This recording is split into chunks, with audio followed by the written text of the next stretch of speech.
El simposio Trastornos por uso de sustancias y principales patologías psiquiátricas asociadas.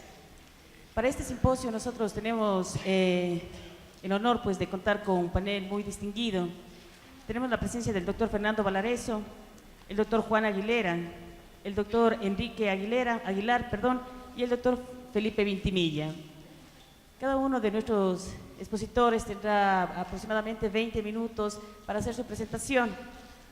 Todos ustedes tendrán la posibilidad de recibir, pues ya pasarán los compañeros de protocolo, unas hojitas en las cuales podrán hacer las preguntas respectivas.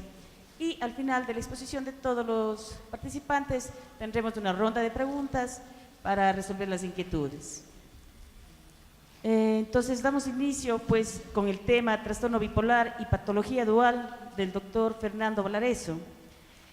Recordando pues y considerando que el doctor Valareso es médico psiquiatra, realizó su posgrado en el Instituto Nacional de Neurología en la Universidad Nacional Autónoma de México, es magíster en gerencia de salud, tiene un diplomado en neurociencias, presidente de la Asociación Ecuatoriana de Psiquiatría, sede nacional Guayaquil, jefe del Servicio de Salud Mental del Hospital Militar de Guayaquil, director médico general del Centro de Recuperación Integral de Enfermedades Mentales y Adicciones CRIAD.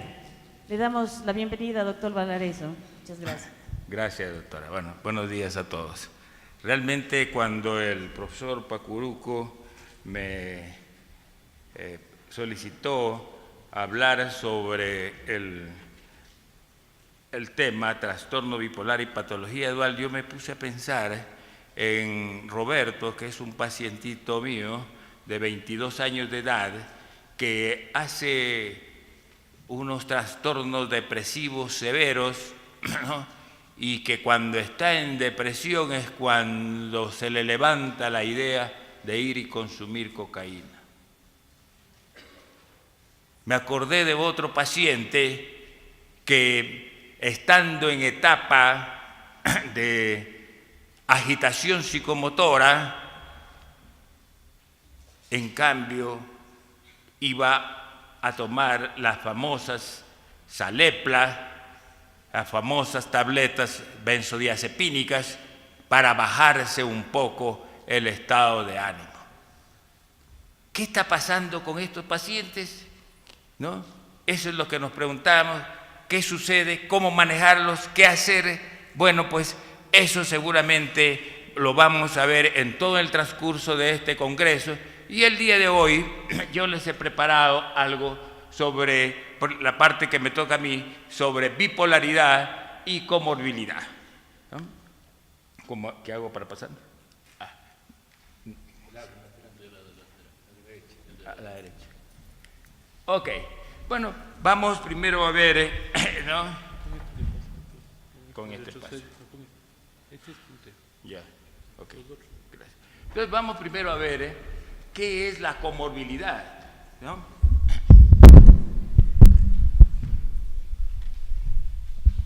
¿Qué es la comorbilidad? ¿No? Y hay algunos criterios que los he traído aquí para que ustedes tengan conocimiento, porque comprendo de que el público es variado, ¿verdad? Alan Feinstein, dice un epidemiólogo de la Universidad de Yale, en 1970, tiene una publicación y hace la primera descripción de lo que es comorbilidad. Él habla sobre la ocurrencia de más de una patología en una misma persona. El objetivo de ellos era de usarlo más en estudios clínicos y más como dijéramos situaciones de estadística, ¿no? Más tarde, el Centro de Política de Salud en Manitoba, ¿no?, define a comorbilidad como las condiciones médicas que aumentan el riesgo de muerte del paciente, además de la condición más significativa que causa su estadía en el hospital, nuevamente con efectos de tipo estadístico.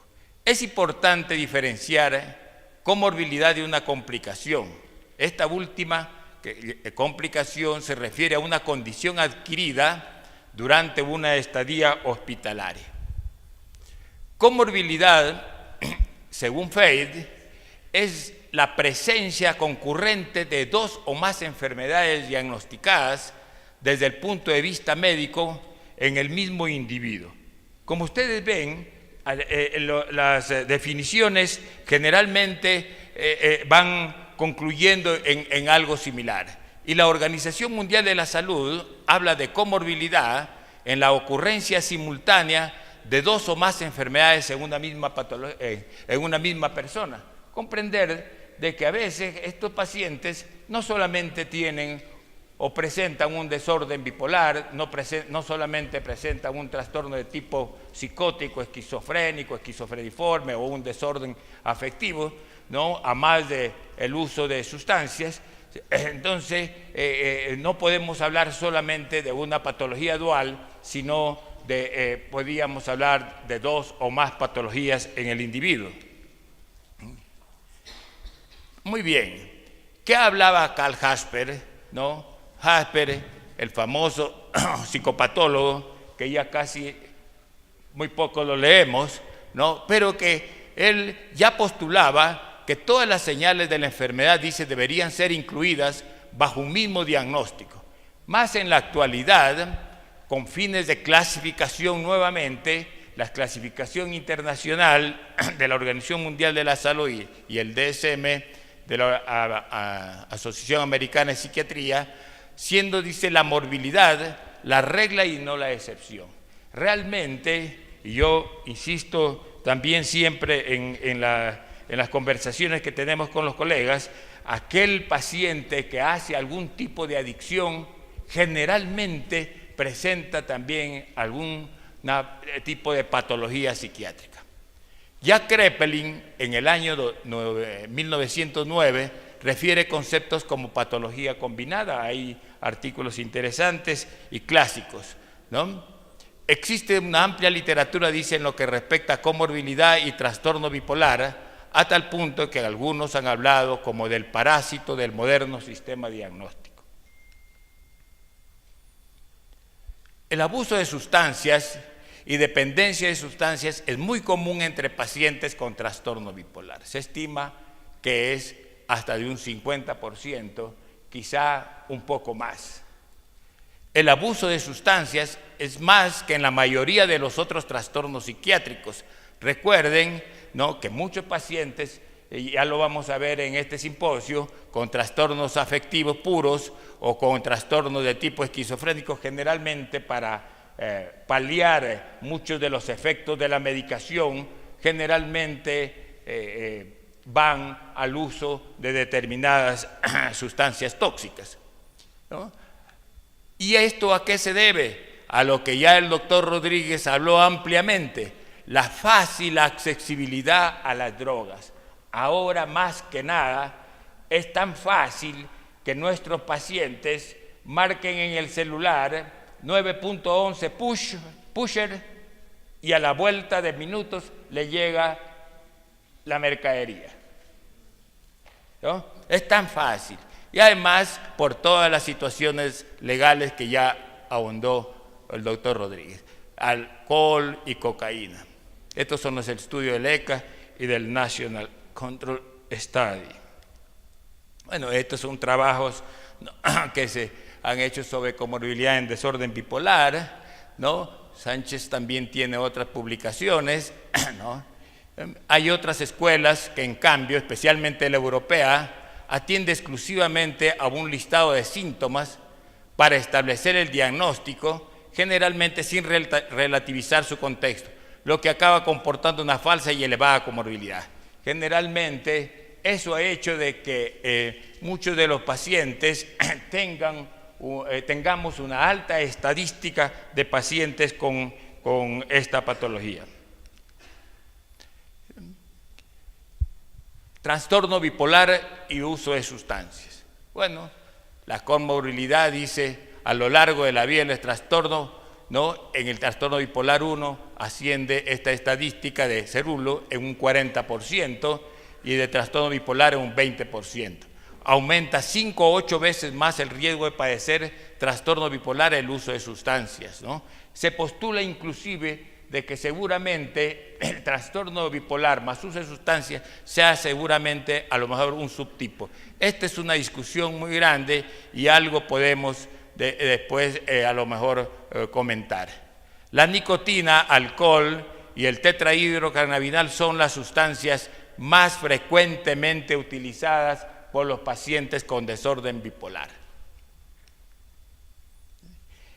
¿Qué sucede con estos pacientes? Lógicamente, la respuesta al tratamiento nunca será igual que un paciente que no use sustancias en el desorden bipolar, ¿no? El manejo con estabilizadores del estado de ánimo, ¿no? Generalmente hay que utilizar dosis más altas o en su efecto, como hay una poca adherencia al tratamiento, por lo general terminamos abandonando el tratamiento y volviendo a un consumo. Recordar que la enfermedad adictiva es una enfermedad con una alta proclividad a la recaída y lógicamente eso no está fuera del contexto del enfermo bipolar también. La calidad de vida lógicamente empeora cuando tenemos trastorno bipolar más uso de sustancias, ¿no? Recordar que además el hecho de estar en abstención no solamente debe ser ese el gol estándar del manejo del paciente adicto, sino que vuelva a ser funcional, ¿no? Algo como cuando hablamos de neurogénesis, de que las neuronas que nacen en el bulbo olfatorio y que migran generalmente vuelven a ser no solamente neuronas desde el punto de vista morfológico, sino también son funcionales. Igual con estos pacientes, deben volver a tener la calidad de vida de un paciente, de una persona normal. La evolución, lógicamente, es recaída tras recaída, no solamente porque el desorden bipolar también es cíclico, sino que el abuso de sustancias los puede llevar a eso. Hay un mayor riesgo de ingresos a los centros hospitalarios y luego estos generalmente son rechazados porque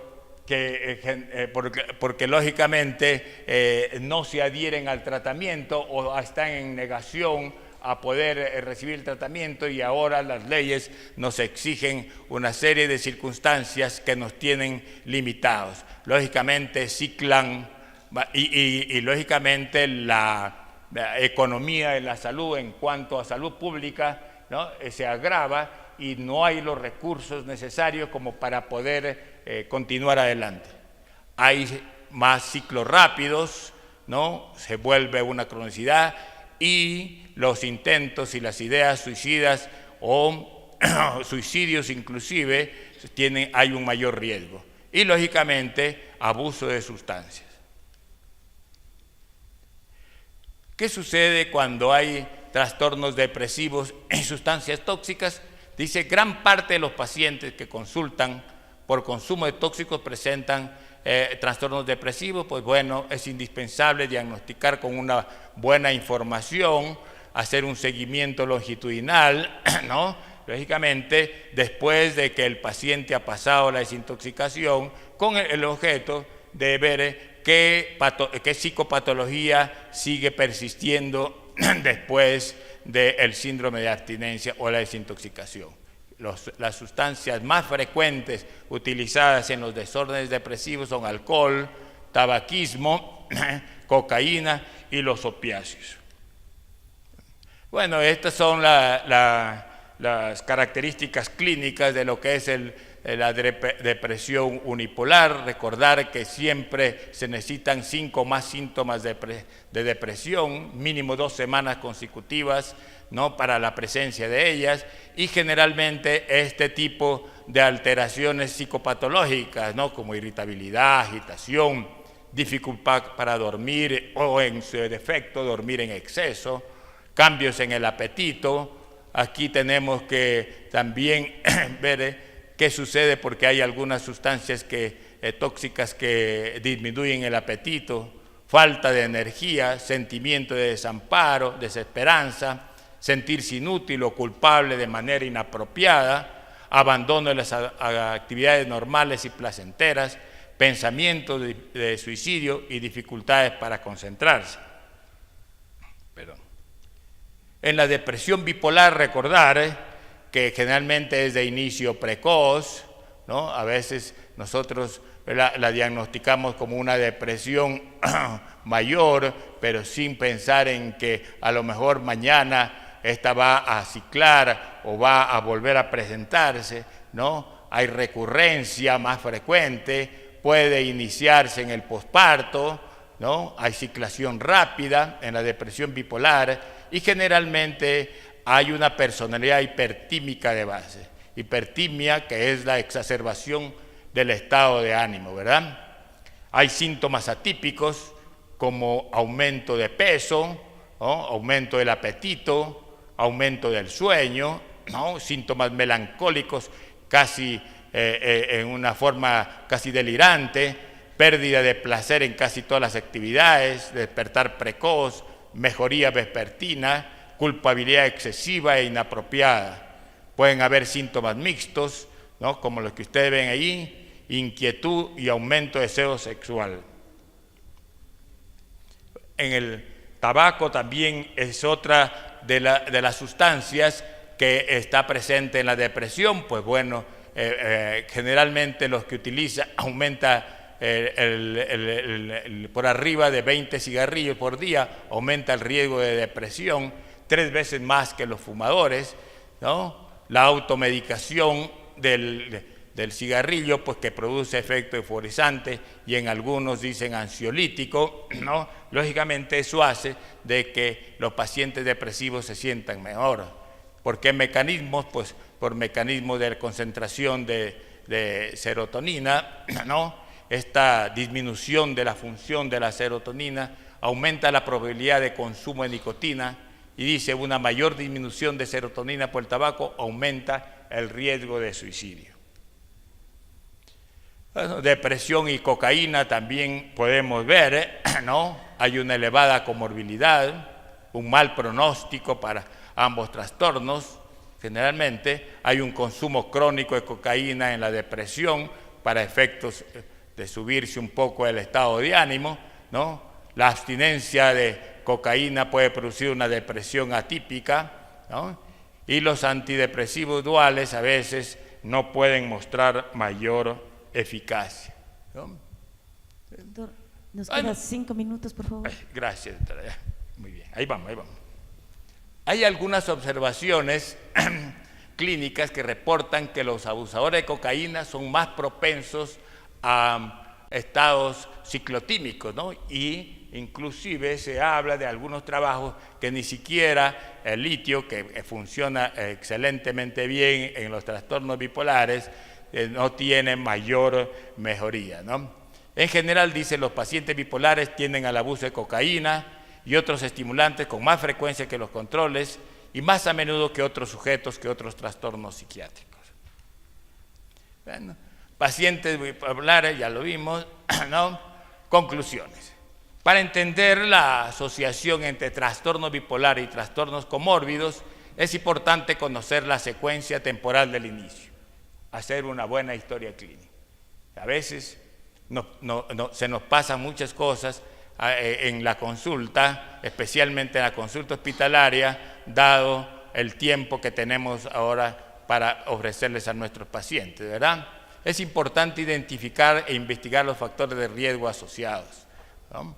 Hay múltiples factores que son parte de la génesis del desorden bipolar y del desorden adictivo. La controversia en la validez de la cifra de comorbilidad exige la realización de estudios focalizados en el tema y una gran experiencia del evaluador.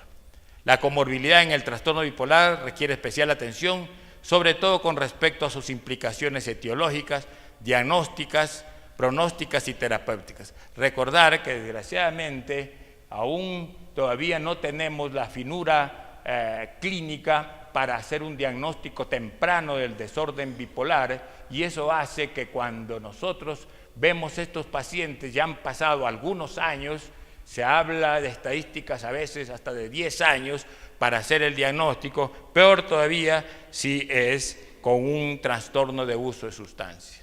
Bueno, este es el pueblo donde yo nací, doctor Enrique Aguilar.